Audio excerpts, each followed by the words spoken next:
What's going on, Mixonites? Today we are going to talk about what is considered to be a healthy heart rate. I'm also going to help you find out your maximum heart rate along with your rested heart rate.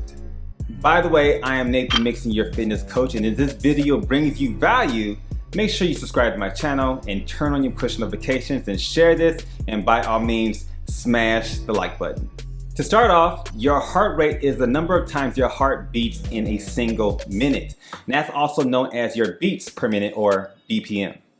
On average, the rested heart rate is 60 to 80 beats per minute. Ladies, if your heart rate is a little bit faster than average, that is perfectly fine. It has nothing to do with me taking my shirt off, unfortunately. But women's heart rate typically is faster than a man. So don't stress out if yours is above average. Now, if you're curious, my rested heart rate is typically 38 to 48 beats per minute. My doctor at the time seriously thought something was wrong with me because my heart rate was so low. Clearly, she didn't know about my stroke game. Wait a minute. I meant to say long stroke. I mean, large stroke. Athletes on average have a larger stroke volume. YouTube, please do not demonetize me.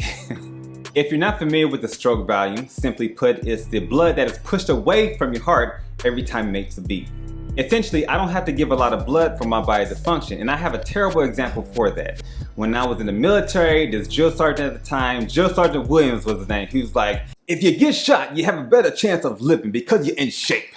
I know that was a terrible example, but that was almost 20 years ago, and it still stuck with me ever since. I'm hoping not to test that theory, but if I do, expect a full-on review. Now, your heart rate doesn't just increase or decrease based off your fitness level either. It can be determined by simple things that you are doing, such as public speaking. Maybe at some hot babe's house and you have the bubble guts. Babe. So I've been watching a lot of Cobra Kai, and Johnny uses the word babe a lot, so it really stuck with me. But stress. Stress definitely helps determine your heart rate's level. Stress, by all means, is not always bad, because if you get enough stress, you can get an influx of strength, which is known as adrenaline. But if you're stressed out on a consistent basis, it can definitely be harmful. So take a chill pill every once in a while. Your heart rate will also vary based on what you're doing too. If you're watching Cobra Kai on Netflix, you may be in chill mode, but if you get up to get a snack, your heart rate may increase. If you're training or being active, a whole slew of additional factors may come into play. That includes, but is not limited to, age, the type of activities you're doing, and also the positions that you're in. And this is just getting really bad.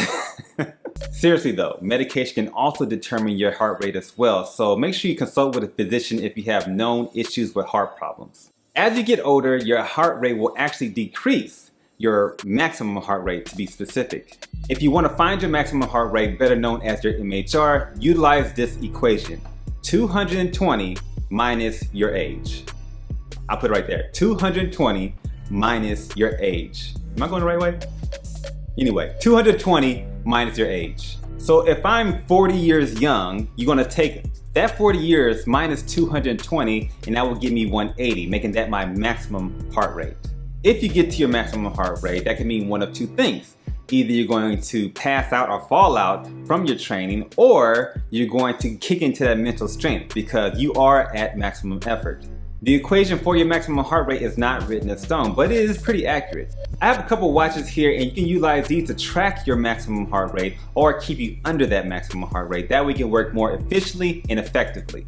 Fitness trackers are now pretty cheap, so I'll list some in the description if you're interested in one. If you don't want to wear a device because you're off the grid, you're going to take your pointer and your middle finger and place it on your radio. It's right under your thumb. You're going to hold that for 10 seconds and count the number of beats. Multiply that times 6, and that's going to give you your rested heart rate. Matter of fact, we can actually do this together. So take your two fingers, find your radio, feel the beat, and we're going to hold this for 10 seconds. Hey Google, set a timer for 10 seconds. Okay, 10 seconds, and we're starting now.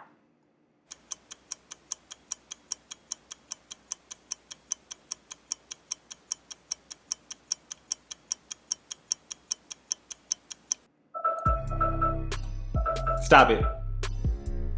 Okay, so that was 10 seconds. I got... Hey Google, stop. Sorry if I activated your Google. But anyway, I got 8 beats. How many beats did you get? I'm gonna take my 8 beats and I'm gonna multiply that times 6. And 8 times 6 is 48. So 8 times 6 is 48. So that is my rested heart rate, 48 beats per minute. What was yours? Leave it down in the comment section below. So now Mixonites, you are educated and you know how to find your maximum heart rate, you know what's a healthy heart rate, and you know how to find your rested heart rate. If you want to help someone find their rested heart rate or their heart rate in general, make sure you share this video. If you feel like your heart rate is kind of high, I put videos on my channel, workout videos, every single week. They don't get many views, but Mixonites and also myself get major gains, and also helps me keep my heart rate down very low doing these exercise videos. If this video brought you value, please consider subscribing. Also turn on your push notifications. That way you don't miss the next video. And also by all means, smash that like button. And I'm Nathen Mixon, and I'll catch you on the next video. Peace.